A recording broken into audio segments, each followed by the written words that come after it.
So in today's video we are going to discuss the MCQs of the Rape of the Lock. We will discuss the important points and facts of this poem written by Alexander Pope. So let's go on. The first one is genre. सबसे important होता है किसी भी work के बारे में कि उसकी जॉनरा क्या है. जॉनरा मतलब किस तरह का वो वर्क है. तो इसके बारे में तो बहुत ही सही एक फैक्ट है कि एक मॉक हीरोइक या एक मॉक इपिक है.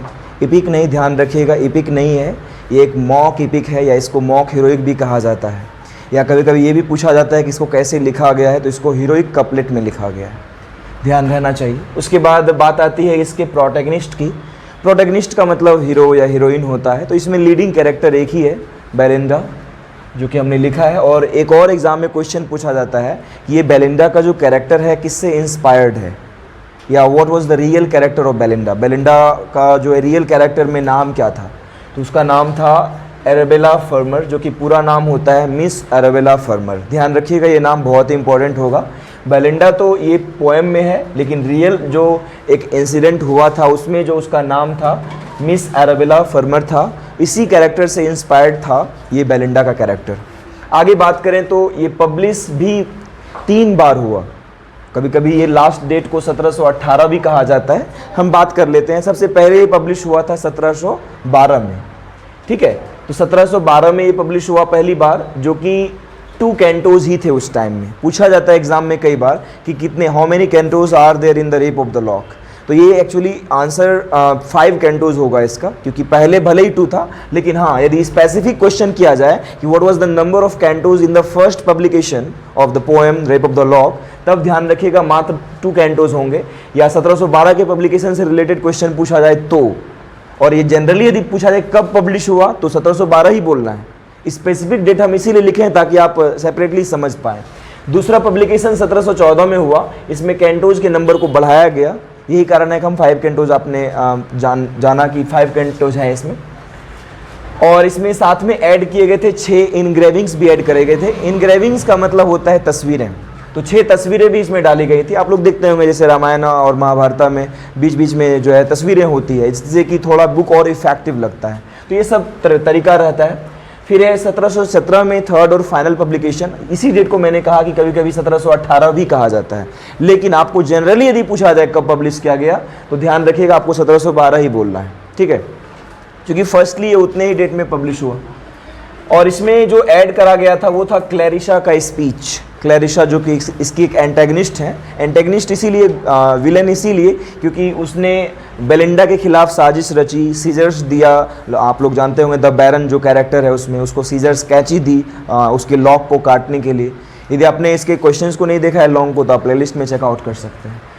अब बात करें एंटेगनिस्ट की, तो एंटेगनिस्ट मेल में आता है द बैरन. बैरन एक एंटेगनिस्ट है, जो कि रियल इसका कैरेक्टर था लॉर्ड पीटर, हमने बताया आपको. और क्लैरिशा इसकी फीमेल एंटेगनिस्ट है.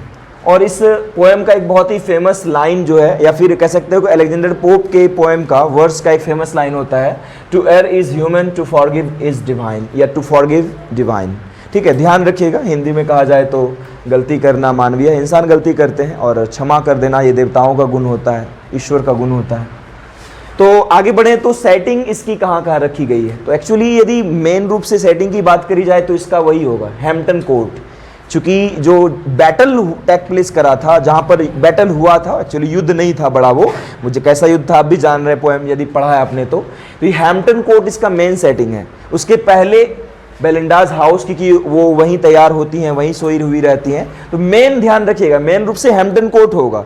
लेकिन हाँ यदि 2-3 ऑप्शन दे दिया जाए और एक ऑप्शन में ऑल ऑफ द एबव हो, तब ध्यान रखिएगा आपको जो है ऑल ऑफ द एबव करना होगा. एक और इसकी सेटिंग है जो कि उतना ज़्यादा नहीं कह सकते, द केव ऑफ स्प्लेन, जहाँ पर अम्ब्रेल गया हुआ था बेलिंडा के लिए टीयर्स वगैरह, साय वगैरह लाने के लिए. आगे बात करें तो हु रिकाउंटेड और narrated the actual event to Pope. Pope को किसने सुनाया था वास्तविक घटना. ये जो घटना हुई थी रियल में भी हुई थी, क्योंकि ये रियल घटना पर आधारित है. तो ये सुनाया था जॉन कैरल, जो कि उनका एक फ्रेंड था. One of his friends was John Caryll, जिसने कि उसको एक्चुअल इंसिडेंट सुनाया था. और कहा जाता है ऐसा कि उन्होंने ही उससे कहा था कि आप इस पर कोई पोएम लिखें, और इसी से इंस्पायर होकर उन्होंने इस एपिक, मॉक एपिक को लिखा. आगे देखें तो बेलिंडाज लैप डॉग, ये एक इंपॉर्टेंट क्वेश्चन है, आई थिंक हो सकता है पूछ दे कि सॉक कौन था या बेलिंडा के लैप डॉग का नाम क्या था, कुत्ते का नाम क्या था। तो इंपॉर्टेंट क्वेश्चन होने वाला है ये। सॉक उसके कुत्ते का नाम था, ध्यान रहे। और यही उसको जगाता है, who wax Belinda up at noon, दोपहर में, दोपहर के टाइम में जब वो सो रही होती है। तो who inspires Belinda's dream, Belinda के ड्रीम में कौन आता है? याद होगा शुरुआत में ही लाइनों में है कि बेलिंडा को वार्न करता है, चेतावनी देता है। कौन? ये बेलिंडा का गार्जियन होता है एरियल, इसी को जिम्मेदारी होती है, यही सब कुछ देख रेख करता है, प्रोटेक्शन की जिम्मेदारी जो है, सुरक्षा की जिम्मेदारी इसी की है। और यही इसको वार्न भी करता है, चेतावनी भी देता है कि तुम्हारे साथ आज कुछ बुरा होने वाला है, something bad is going to happen. आगे बात करें तो what are the 4 types of supernatural beings, 4 तरह के सुपरनेचुरल बीइंग्स। हालांकि कहीं कहीं पर हम हिंदू में बात करें तो हिंदू धर्म में इसको 5 माना जाता है। रामायण में भी एक दोहा आया हुआ है, क्षिति जल पावक गगन समीरा पंच रचित आदम शरीरा, 5 तत्व माने जाते हैं। लेकिन बात करें क्रिश्चियन की तो क्रिश्चियन में इसे 4 या 3 माना जाता है। मेन रूप से वाटर, एयर और फायर होता है। और एक और यहाँ पर ऐड करा गया है अर्थ। अर्थ का मतलब यहाँ पृथ्वी नहीं बल्कि मिट्टी है, तो मिट्टी का अंश तो शरीर में रहता ही है, ये हो गया। उसके अलावा वाटर, सबका नाम याद रखिएगा। सिल्फ जो है वायु देवी थी, एयर को रिप्रेजेंट करती है। निम्स वो वाटर, नोम्स ये अर्थ और सैलेमेंडर्स फायर। ध्यान रखिएगा, चारों बहुत ही इंपॉर्टेंट होने वाला है और एग्जाम में हो सकता है सुपरनेचुरल एलिमेंट्स को डिस्कस करने आ जाए एग्जाम में, तो इन सबको ज़्यादा आपको फोकस करना पड़ेगा। ठीक है, आगे बढ़े तो what does Belinda wear round her neck, अपने नेक यानी नेकलेस के तौर पर वो क्या पहनती हैं? तो वो क्रॉस पहनती हैं, जो कि क्रिश्चियन रिलीजन का भी एक सिंबल है, कह सकते हैं। आगे बढ़े तो what are the religions of Belinda and Baron, दोनों का रिलीजन क्या है? तो वो सब कैथोलिक हैं, क्योंकि क्रिश्चियन में भी 2 रिलीजन होता है, कैथोलिक प्रोटेस्टेंट, तो वो कैथोलिक रहे थे दोनों। Who wins the hand of ombre, ombre भी ध्यान रखिएगा, कौन सा गेम खेलते थे या हैम्पटन कोर्ट में कौन सा गेम खेला गया, ये भी पूछा जा सकता है। तो ओम्ब्रे उस गेम का नाम था। एक्चुअली वो ताश के तरह ये गेम होता है, ताश भी अलग अलग तरीके से खेला जाता है ना। तो हमने लिख दिया ब्रैकेट में कि कार्ड गेम था एक ओम्ब्रे। कौन जीतती है? तो ये जीतती है बेलिंडा। और ये भी एक और इंपॉर्टेंट ध्यान रखिएगा, यहाँ पर क्या बेवरेज सर्व किया जाता है, क्या सर्व किया जाता है गेम के ओवर होने के बाद? तो गेम ओवर होने के बाद कॉफी सर्व किया जाता है सबको। ठीक है, ये ध्यान रखिएगा, एग्जाम में पूछा जा सकता है कि what beverage is served. Beverage मतलब होता है कोई लिक्विड जो हम कंज्यूम करते हैं स्लोली, उसमें टी आ सकता है, कॉफी आ सकता है, लिकर आ सकता है। तो यहाँ पर लेकिन कॉफी को सर्व किया गया था, सबको कॉफी दिया गया था। आगे बढ़े तो who gets accidentally cut by the scissors. अब याद होगा कि वो एक अटेम्प्ट में तो उसके लॉक को नहीं काट पाया था बैरन, तो 2-3 attempts he made 2-3 attempts, and in attempts में गलती से एक्सीडेंटली कह सकते हैं सीजर्स के द्वारा काट लिए गए थे सिल्फ को, क्योंकि सिल्फ ही प्रोटेक्ट कर रहे थे उसके लटों को, लॉक्स को सिल्फ प्रोटेक्ट करने की जिम्मेदारी सिल्फ को ही मिली थी। उसी कारण से जो है सीजर्स से वो एक बार काट लिए जाते हैं गलती से।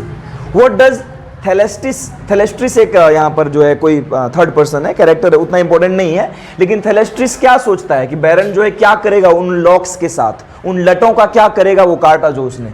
तो उसे 2 ख्याल आते हैं, या तो वो अपने दोस्तों को दिखाएगा, और लड़के अक्सर ये ऐसा करते हैं, लाइक कुछ भी उसने कर लिया लाइक, तो वो अक्सर अपने फ्रेंड से शेयर करते हैं, और ऐसा कुछ यहाँ पर है। और सेट इनटू अ रिंग, या फिर उसके कोई अंगूठी बना लेगा। फिर व्हाट डज, ये तो हो गया ना, व्हाट डज थेलेस्ट्रिस थिंक, क्या सोचता है। तो ये हो गया 2 काम, ध्यान में रखिएगा, हो सकता है बोथ ऑफ दे या नन ऑफ द एबव दे दे, तो बोथ आपको यदि ऑप्शन है तो बोथ चलिएगा। एट लास्ट, अंततः ये भी क्वेश्चन एग्जाम के लिए इंपॉर्टेंट है कि क्या होता है लॉक के साथ।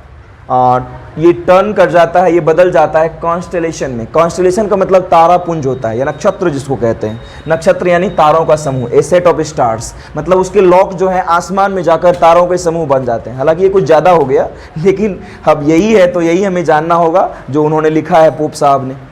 आगे बढ़े तो is the poem based on a real occurrence, क्या ये पोएम किसी रियल घटना पर आधारित है?